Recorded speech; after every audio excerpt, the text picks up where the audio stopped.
Hey everybody, Zyle here. Welcome to another guide to Mind Over Magic, the latest game from Clay, the publisher, and the developer Sparky Pants. They're the studio making it. This is going to be a guide basically on some tips, strategies, various things that new players should know about from the early game, and some things that I wish I had known earlier. So, hope you enjoyed the video. Please consider subscribing, hit the like button, leave a comment, and with that being said, let's get into it. For my first tip, I would advise everyone to play on Relentless. Although that sounds like it's hard mode, and it is, it makes the game a lot more fun. Other mode is just too easy. You start on Relentless, you're going to enjoy the game a lot more. It's not that difficult. They really do need to add like a third level of difficulty. This is the way to play the game. That's just my advice. If you play on Relentless, it just means you'll only have 2 starting staff. The fog will advance at a relentless pace, which, trust me, is not that relentless. You can have a maximum of 3 different events going on at once, which makes the game a lot of fun. Fully trained students get a relentless board conviction penalty. And again, that's not that difficult to deal with. It just means that you'll be pushed to recycle your students. And room keywords are shuffled. This is the thing that makes the game so good. If you're not playing on Relentless and don't have room keywords are shuffled, the game is just too cut and paste, too cut and dry. This makes every single playthrough be totally different and very, very dynamic because your room conditions are going to always be changing playthrough to playthrough. The next tip is about when you're starting a new game, you're going to be given the option to pick 2 mages for your starter staff. Something to know is that the races of these 2 individuals is pre-decided as the game sets up. So, for example, here we have a human and we have a wolf, and this is the 2 races that the game has now given me. No matter how much I re-roll, I am not going to get a different race. So, for example, if you wanted Vivified as one of your starting races, you're not going to be able to get a Vivified. If this happens to you and you really wanted like a certain combo of races, then you're just going to have to found the school, exit, and start a new game.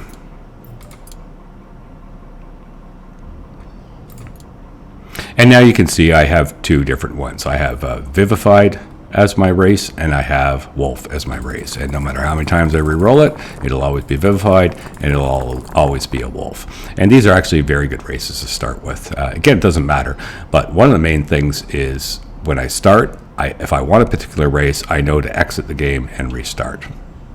Next tip is about what mage types to start with. My recommendation is to start always with an Earth Mage who is Vivified, and a Nature Mage who is whatever race you want. If you start with a Earth Mage being Vivified get a bonus to their hit points, and their main role as an Earth Mage is to be a tank in battle. So by having the extra hit points to your tank, it's going to make them far more tankier. Why do we start with an Earth and a Nature? Is because Earth gets to have construction and mining. 2 things you're going to be doing a very lot of in the first early days. And the Nature Mage has the skills for harvesting, tending, and chopping. 3 things that you are going to be doing a lot of in the early days. So these, in my opinion, are your best 2 choices for starting mages, and to always try and have the race for the Earth Mage to be Vivified. 3, 2, 1. My next tip, and it's probably one of the more important ones, and something that I wish that the developer would have included in the tutorial part, not in the late days, but in the very early days, because I think most players might miss this. When you're selecting resources, such as this tree, if you double click, it will select all the ones that you can more or less visually see. You see this one's slightly off my map, so it didn't select it. This makes it really easy to select a whole bunch of trees or a whole bunch of gutberry vines, or zoom in and only select this many rocks. See, the other ones don't get selected. This makes it very easy to go select, mine, I want to chop, and so on.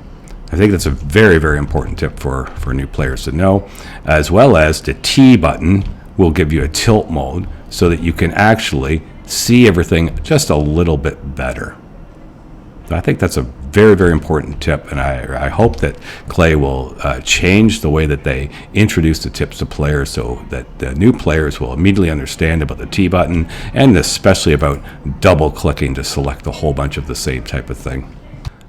The next tip is that when you start a new game, especially on Relentless, of course, this does not apply to normal mode. When you start a new game on Relentless, go and check out your room types and have a quick look at what the conditions are going to be.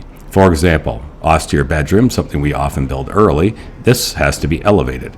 Elevated means there can be no rooms or foundation below that. We will always move into dormitory. So for example, dormitory, this has to be private. It's pretty common to get private. Bedrooms for the staff has to be private. We're just looking for those keywords. We'll look into our dining room, and our dining room will need to be private. Our mess hall needs to be lofted. Lofted means it's taller than it's wide. When you get to private dining room, it's going to have to be private and grounded.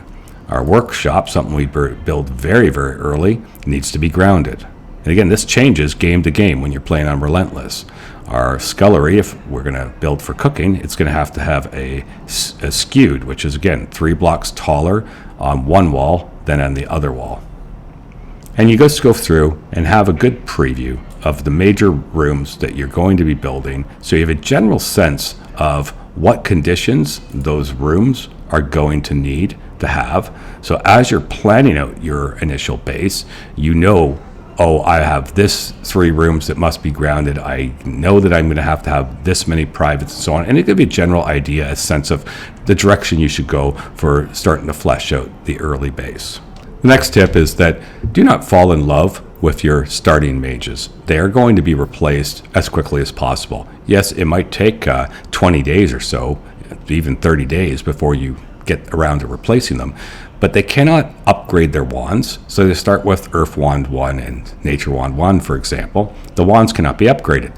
The only way to upgrade wands is to recruit new students who have better wands and then hire them as staff. So these early staff, they are what they are. They can gain no more skills, they don't level up, they don't get any new powers, they don't get any new equipment, and you cannot upgrade their wands. So they're quite weak comparatively to what you're going to be generating later through your students, and then hiring those students with upgraded wands and with gifted properties and so on, because that's the other way. These guys are not gifted, so their level only is 3.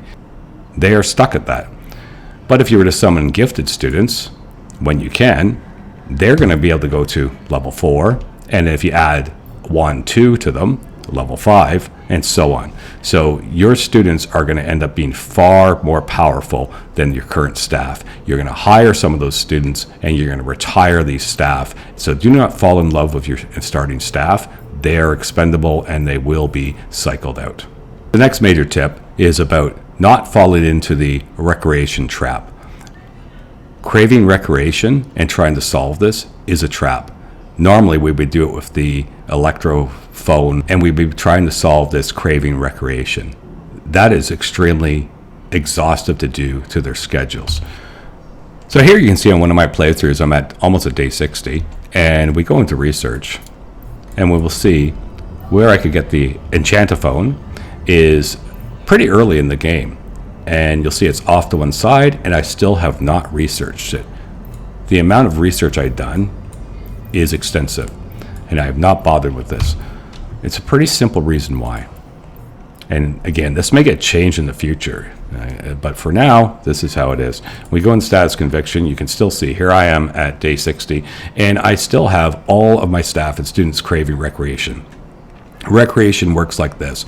There's this recreation bar, and unless you can keep it above a specific level for the majority of the time, then it is going to cause them to have this craving recreation.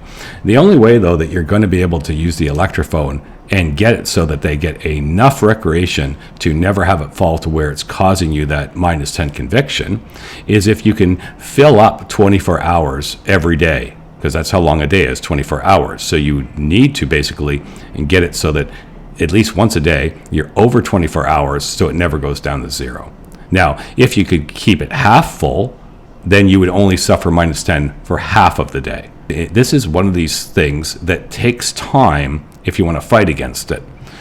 So in order to fight against it, I'd have to build an electrophone, go into their schedule, and apply recreation slots. If I wanted to make sure they never suffered that conviction, I would literally have to go and give 4 recreation slots, because they get 6 hours worth of recreation to be satisfied per slot. So to get 24 hours, you need to do 4 hours every 24 hours to never be suffering that -10. Again, if you were to go and only have 2 slots of it, then you're going to only suffer that -10 for half of the day.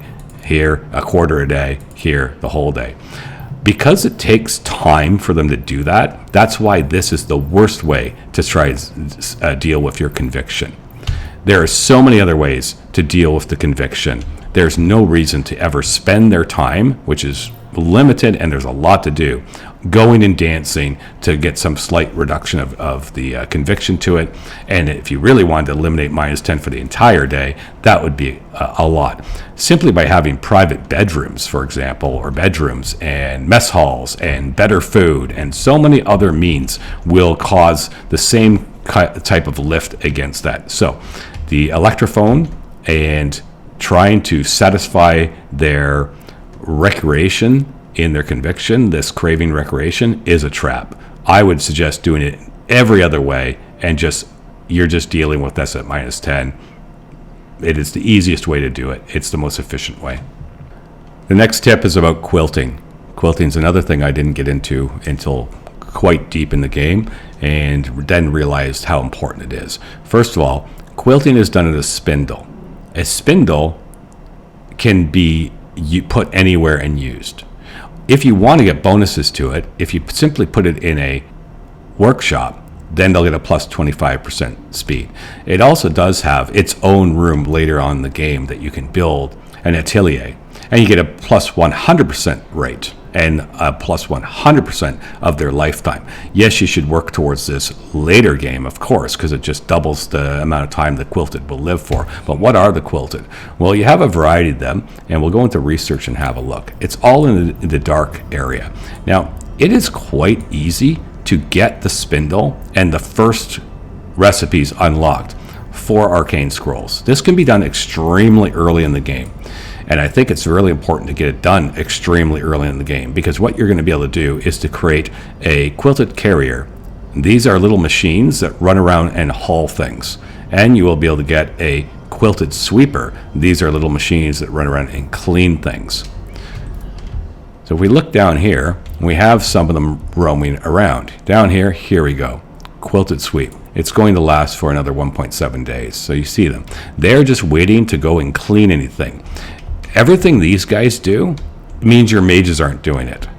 And your mages you don't want them to do basic tasks if possible. You would like them to focus on things like researching, making things, teaching especially. You don't want your students running around have to spend time cleaning, hauling things. You would rather them be in the classroom learning. So by using quilted early and consistently, you will have these little helpers that require no food, no resources other than to make them, and they will run around and do tasks for you. You can also set up the spindle in such a manner that you could tell them do until X. So you see here I have it set to 4. So what this is going to do is make sure they will make 4 of them. And once there is 4 of them alive, it won't make any more. As well, you can recycle them. Every 3 quilted sweep corpses, they can then recycle it and turn it into 1 more. And it's set the same way, do until there's 4.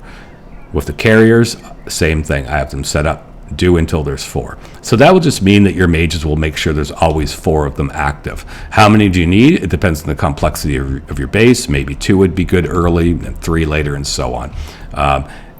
Use these. They're going to be extremely helpful for you, and they're actually quite cheap. Cost-wise, we look at what is the cost. When we go to add order, the carriers, Sinew 2, Viscera 1.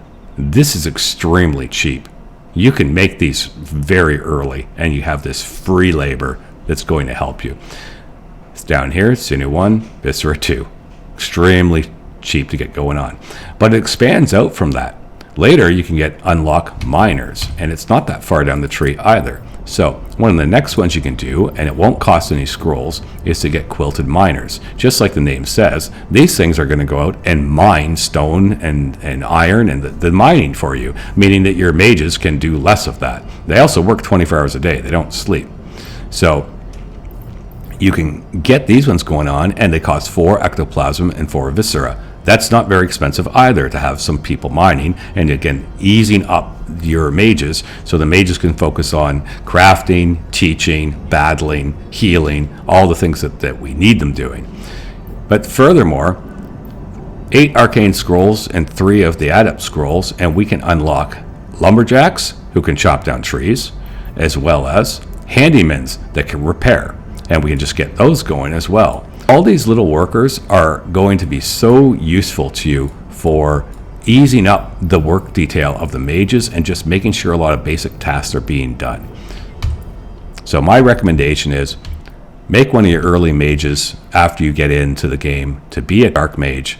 Start building the quilted, utilize them early on, get the research done early. It's a primary focus that should be done on every playthrough. They are fantastic and extremely useful.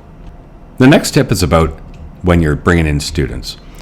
You have 2 primary purposes when you bring students in. 1, educate them, graduate them, and get adept scrolls. 2, educate them, and then hire them. When you're going to do that, you need to make a good decision as to what type of mage you bring in. If you're just bringing them in to graduate, then just bring in normal summon students. They cost nothing and take very little time to bring in. They only go up to level 3, and then they're ready to be graduated, and you'll get your adept scrolls. Mages, though, that you are planning to hire to become part of your roster, you want them to be powerful. So this is why you need to do summon gifted student. And to summon gifted students, there is one strict requirement, which is for the first 3 slots you're filling, so as long as you have 3 or less students, you need 1 lightning mage in order to summon them. So one of your very first mages that you get, and of course that first mage can't be gifted, you should make a lightning mage. It should be an early pickup so that as soon as possible you can turn that first lightning mage student into a full staffed lightning mage, and now you can start summoning gifted students, and they're going to come in higher ability, higher level training level that they can go to. And then you proceed like that, where if you're hiring, if you're summoning a student that you know you want to turn into a staff member, you bring them in as gifted, and you also should highly consider trying to get at least a wand 2 as fast as possible for those students. Ideally, if you're into the early to mid game and you're hiring a staff member, you want it to be a gifted student with a level 2 wand. And so, for example, this teacher staff here had a nature wand 2 and was gifted, and so therefore its skill level and its primary skill can go to 5. That has a huge impact on how powerful they will be. The next tip is related to also making powerful staff members. So there are these things that once you start battling through the underschool and you complete, I guess, wings of them, you will come across very early these oraculums. And oraculums, so far that I'm aware of, come in 3 flavors: speed, power, and mana. If you get the power one, then any student who goes here goes through this, add one to here, and you'll have a requirement, an ingredient requirement, and realize though that the student is going to have to fill it himself as part of the ritual. So once you select a student to do this, they're going to have to run all the materials down to it, and then they're going to have to activate it, and it takes 3 hours game time. Just be careful when you set a student to do it that they don't end up like getting very hungry and missing sleep and things like that. Sometimes I'll set one to start doing it, and halfway through I'll stop them from doing it. The stuff will fall on the floor. I always keep a couple chests nearby set to those items so that it's easier for them to do it. Normally, too, my haulers will bring down those ingredients and load these chests up. So then when I tell a student to go do this, he just comes down and loads it from the chest and then does it and gets it done. So an Oraclem of Speed will add 10 speed to the student. And when you hire them as a staff, it will persist. So for example, Tate here, if we go look at magic and combat and look at speed, we can see that he has something called rapid strikes. He performed a ritual at the Oraculum of Speed in the Underschool, and he got plus 10 speed. The Oraculum of Power will do the same thing. If you get access to an Oraculum of Power, you will get plus 10 power for doing the ritual. It's different ingredients, but that will be what they will be able to achieve from it. The Oraculum of Mana, it will give you 50 extra mana. So if we look at the mana on Zariah, energized, last one, plus 50 max mana. That's pretty nice. So doing that and unlocking these wings as early as you can so that you can start getting your students who come in gifted and with level 2 wands can then also do these rituals before you turn them into staff is going to make them far more powerful staff members for you. The next tip is related to the school or to the skewed effect for rooms. Skewed basically means that one outer wall has to be at least 3 blocks taller than the other. So most times when we build a skewed room, we will simply make one wall tall, one wall short, and put a roof across it, which will give it the skewed property. However, it does then cause us to have a bit of jank because we will have a roof there, and we can't build a room on top of this roof unless we go high enough to go over it. So let's say you had a room that had property skewed and grounded, or you didn't want the room to be up high. You wanted it to be down lower in your base, and you didn't want to cut off your access for continuing to build. There's a very important trick to know how to do. If we look at this room here, this dining room, it is property skewed, and yet at the first appearance, it seems to be square. The trick here is this. This wall is a certain amount high. It's the tall wall. But over here, we have a 3 high wall with a stairs going up to it and then almost like a mini corridor and then another wall here. This is creating the skewed effect because as far as the room cares, this is the outer wall, this is the outer wall, and that satisfies the condition.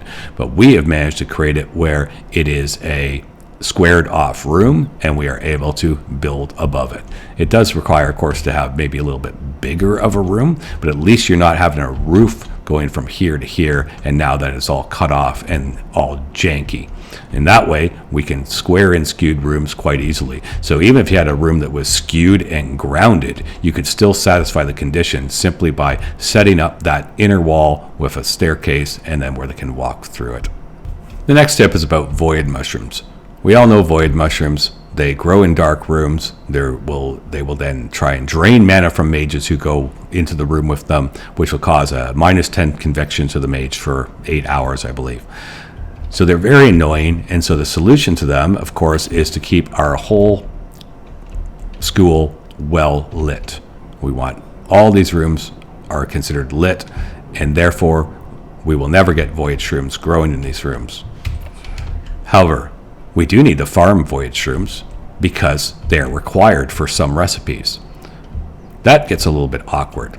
The solution to set that up is simply take an area of your school, and as you can see, I've made basically a Voyageshroom farm here. Don't make these rooms too small. Mine are 3 wide, and I just make a whole bunch of them in a row that comes to a dead end. So I've got 5 of them there. Basically, once a day, a Voyageshroom will grow, and it's ready to be harvested. So that means I can grow 5 Voyageshrooms a day, and each one produces 2 shrooms from it, 2 materials. So that means I'm getting 10 Voyageshroom caps, or whatever they're called, per day. What I do, though, to avoid the conviction hit to my mages, is I build the whole farm off with a door, and then I go into access, and I set it so that my students can go in here, because students don't really have conviction issues. As long as you're not like keeping them around for a long time and not graduating them, they tend to be perfectly happy with taking more conviction hits than what your staff will tolerate. So students never have an issue with getting their mana drained and having that conviction for 8 hours. And then, of course, our ghost, Gustav is mine, He doesn't care about having his mana drained. I don't think he has mana. He doesn't mind this at all. So he makes an excellent person to come in here and take care of the Voyageshrooms. So I have my access on this door set to all students and to Gustav, and the main staff never go in here. And so the students in Gustav, they will take care of farming these and removing them. Also, Voyageshrooms, the thing that's necessary for, one thing it's necessary for, is the mana auriculum of power for its ingredients. It needs void caps, 35 of them every time you want to get plus 50 mana to one of your students. So that's even more so why I let my students have access to this room, because they can run in and grab them and take them down there. So farming Voyageshrooms, it has a specific reasoning, and it's very easy to do using this method, keeping segmented small dark rooms so they will grow once per day. And the other thing, though, is to remember is if you want to say, well, why don't we just make this a one wide room and we can farm even more? Why are you using so much space? Well, the problem is if you make the room too small, when this is harvested, and they leave the ingredients on the ground, because they don't harvest it, pick them up, and go. They'll often harvest it, and they'll leave the ingredients on the ground. When that occurs, there is going to be junk on the floor. And if you do a one-wide room, those two pieces from it will cause a gremlin to spawn almost immediately, and it will start pounding away at the Voyageshrooms and destroy them. But then when your guys come in and kill the gremlin, it'll leave a corpse on the ground. So you're starting to ricochet into a messy condition. You might get then an ooze going, you might get another gremlin going. So by having them 3 wide, it's more than enough time for the mages, for the students, and for Gustav to come in here, not only harvest them, but remove them as well. The last thing is that sometimes these rooms will become a malicious event battle, and then when you complete the malicious event, all the treasure will be on the ground. And if you had it one wide, then immediately the gremlin would come in. Now as it is, if I have to actually, after a malicious battle, when the scrolls are on the ground, I have to actually prioritize them for the clean it up, even with a 3 wide room, or a gremlin will pop probably within about 12 hours, and it will start to destroy all the arcane scrolls and all the things you got from the battle. So I honestly, if I were to redo this room, I would go 4 wide, because then I know that when they do a malicious battle in the room, the gremlin won't spawn that quickly with a 4 wide based on the amount of treasure that you get dropping. So these are 3 wide, they work very good, but just know when you get a malicious battle in one, you're going to have to clean it up, or you may get a gremlin spawning. But that's how you farm Voyageshrooms. The next step is about Crowas. Crowas can be a very big problem, especially for new players when you don't know how to deal with them. So the mechanic of the Crow is like this. Their nests will spawn, and there's one right there. They'll spawn just like other things, other plants spawn, and they will spawn about the mid-range area out here, and they spawn on both sides. So once they spawn, they will eventually then spawn a Crowa, which is just like a bird that will run around. And Crowas will try to get into your crops and eat and destroy them. So they do wreak a little bit of damage. And if you leave these nests, they will just keep making more and more of them, and eventually you'll have a lot of them. So Crows, of course, then you think, well, I'll just kill them when I see them. And you can do that. And then there'll be a Crowa corpse on the ground.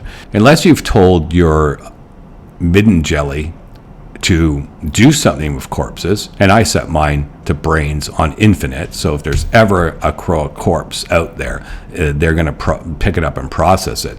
But if you leave those corpses laying around out here, and you're not getting rid of them, every night they're going to spawn a spectral Crowa. So what'll happen is it'll get dark, and then all the corpses out there will spawn a spectral Crowa, and the spectral Crowas will race into your base, and they will start pecking at everything on the ground they can and causing all sorts of destruction to your base. And then you'll have to run around and kill them. But unless you have a staggered schedule where you have some of your mages staying awake during the night, only your poor ghost will be awake during the night. So he'll be running around trying to kill them all when you give a hunt command to them.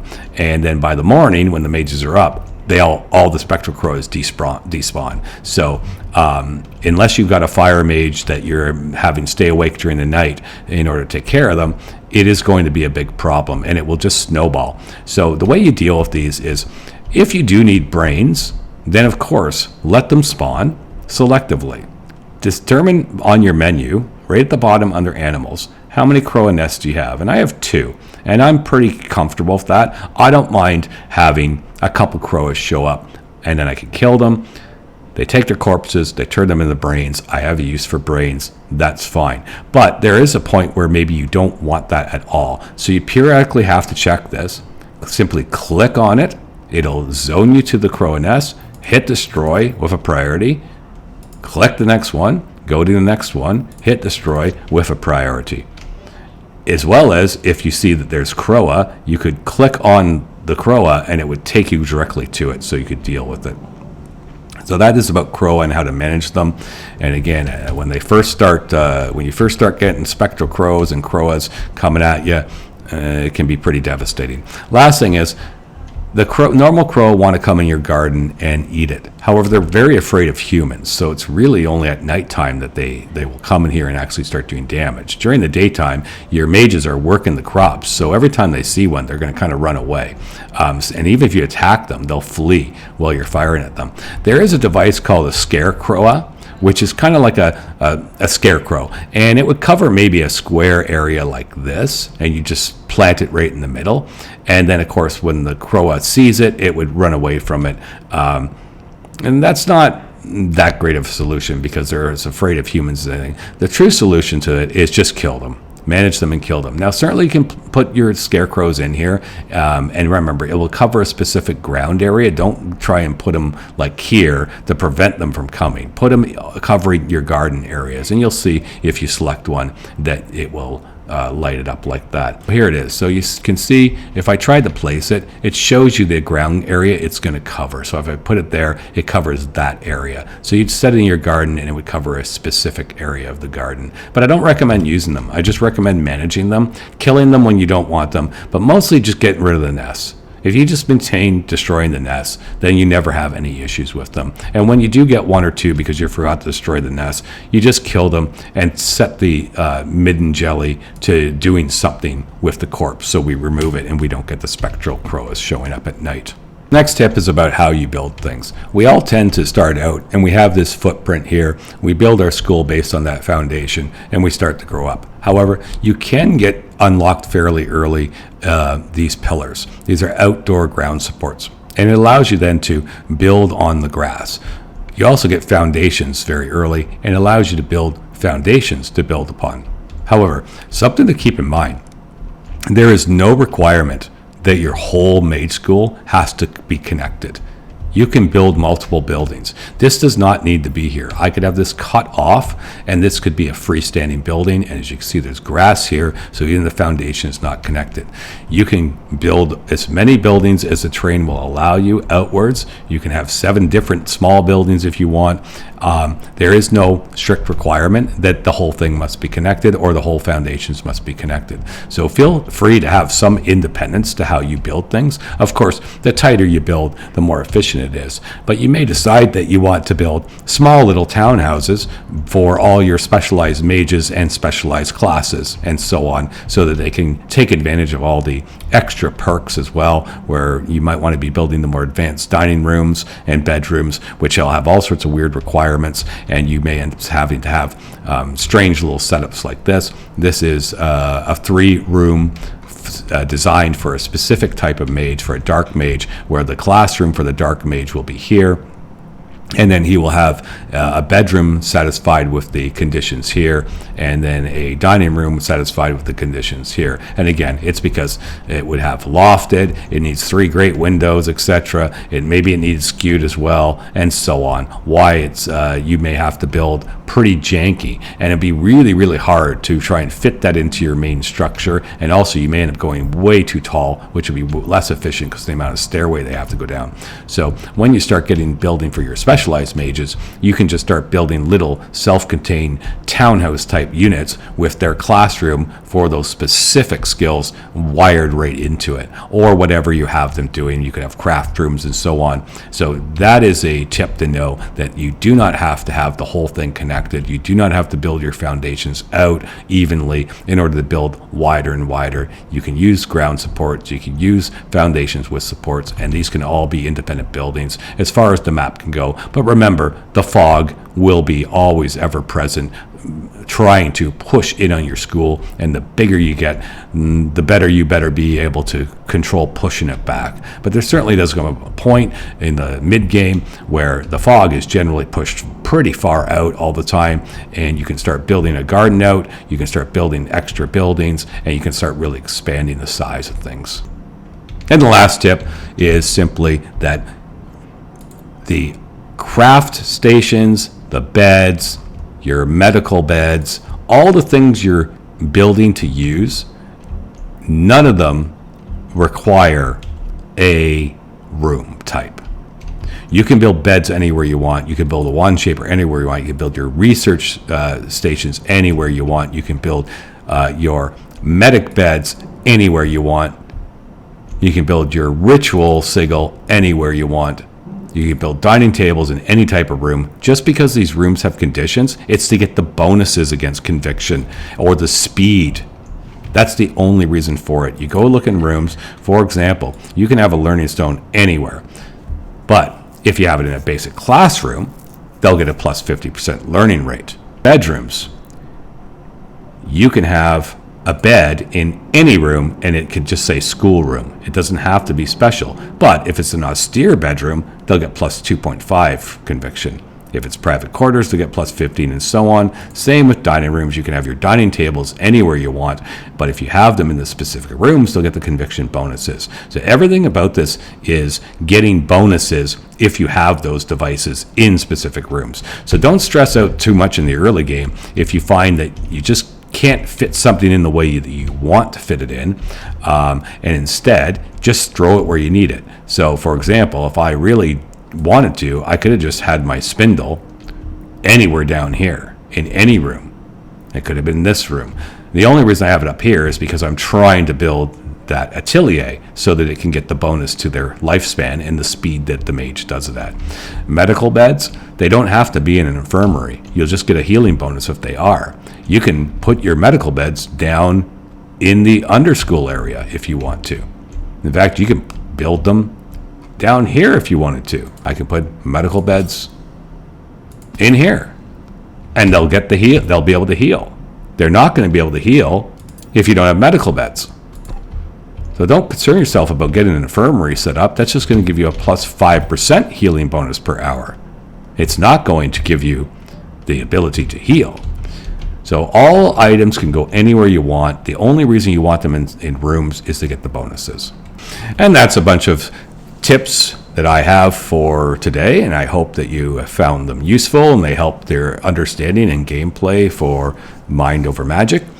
If you have any ideas or any further tips that I've missed and you think that I should be aware of and the beginners should know, leave them in the comments section. That being said, I'd really love it if you could hit the like button if you enjoyed this video. Feel free to subscribe. I really like this game, Mind Over Magic, and I play and do a lot of Let's Play videos for it, and I stream it once in a while. So consider subscribing. That being said, hope you enjoyed the video. Have a great day. See you in the next one.